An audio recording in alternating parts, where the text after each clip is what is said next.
Bonjour Bintili. Bonjour Karine. Vous allez bien? Super. Bon, la revue de presse avec vous commence avec le pass sanitaire qui inquiète quand même pas mal de travailleurs. Nous ne sommes pas des policiers de la vaccination, titre l'Humanité. Le quotidien donne la parole ce matin aux travailleurs chargés de contrôler le pass sanitaire à partir du 9 août. Des agents des services publics, des restaurateurs ou encore des ambulanciers qui pointent les limites déontologiques du dispositif. L'Humanité a interrogé des restaurateurs qui peinent déjà à recruter des CDD.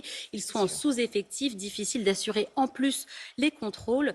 Qu'on puisse aller dans les transports sans passe sanitaire et qu'il en faille un pour boire un verre, c'est incompréhensible, nous dit Noël. Bruno Poncet, secrétaire fédéral Sudrail, lui est inquiet. Même si les contrôles seront aléatoires à la SNCF, il craint des accrochages avec les voyageurs. Le contrôle du masque crée déjà des tensions, nous dit-il. Tous espèrent que le Conseil constitutionnel allègera demain une partie du dispositif. Un an après l'explosion qui a ravagé le Liban, le pays est toujours en crise. Oui, c'est à la une de la Marseillaise et du Figaro ce matin. Les quotidiens reviennent sur cette déflagration dans le port de Beyrouth. C'était il y a un an, jour pour jour. L'explosion de centaines de tonnes d'ammonium stockées dans un entrepôt délabré avait tué plus de 200 personnes. Karine, les politiques avaient promis de faire éclater la vérité en 5 jours. Un an après, aucune responsabilité n'a été établie, rappelle le Figaro. Le journal donne la parole aux familles avec ce couple qui a perdu sa fille de 3 ans et qui veut forcer le pouvoir à ne pas oublier les victimes. On est venu nous tuer dans nos maisons. C'est ce que nous dit ce père de famille. Le Figaro revient aussi sur la place d'Emmanuel Macron. Le président poursuit son forcing, nous dit le quotidien. Une conférence d'aide internationale pour le Liban a lieu à Paris aujourd'hui. Objectif, lever 350 millions de dollars. Plus léger à présent, on prend la route des vacances à vélo. Oui, la roue coule, nous dit Libération ce matin. Le tourisme à vélo, Karine, c'est la tendance de cet été. Il y a plus de 17 000 km de voies aménagées en France, de quoi faire un bon périple. Le voyage à bicyclette, un voyage doux, sportif, économique et écolo et qui permet d'échapper, Karine, aux contraintes sanitaires. Pas de masque à vélo, on pose sa tente dans la ville que l'on a choisie après tous ces confinements.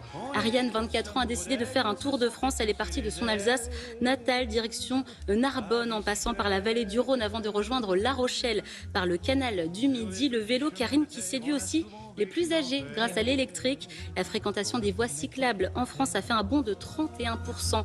Cette année, Libération revient aussi sur le sublime itinéraire de la Loire à vélo et nous propose une carte détaillée des véloroutes en France. Ça donne envie de partir à l'aventure. Ça c'est clair, je ne vous le cache pas. Tiens, il s'agit toujours d'aventure avec OSS 117 qui s'invite dans tous les journaux ce matin. Et oui, c'est la sortie cinéma la plus attendue de l'été avec Kaamelott. Et les journaux, Karine, sont très divisés sur le film. On a d'abord Le Parisien qui en fait sa une et nous propose une double page avec une interview de Jean Dujardin pour le quotidien. Ce 3e volet sur l'espion français est drôlissime, enlevé et bourré de scènes d'action. On rit du début à la fin.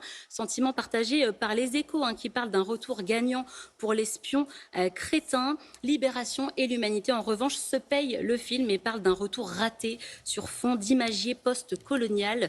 Pour Libé, le film manque de groove. Pour l'Humanité, on ne rit que 2 fois. Le film est embarrassant, notamment la scène qui raille le hashtag MeToo. Le nombre d'entrées, Karine, nous dira ce que les spectateurs en ont pensé.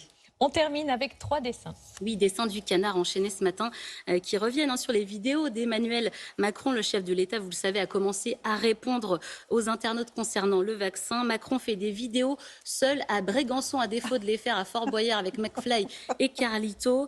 Emmanuel Macron qui dit aussi « Je donnerai la marque de mon t-shirt à ceux qui m'enverront une photo de leur passe sanitaire ». Et je termine avec Brigitte Macron qui se désole qu'il passe ses vacances sur son téléphone. Dessin humoristique à retrouver dans le Canard enchaîné aujourd'hui. Merci beaucoup Bintili. Allez, place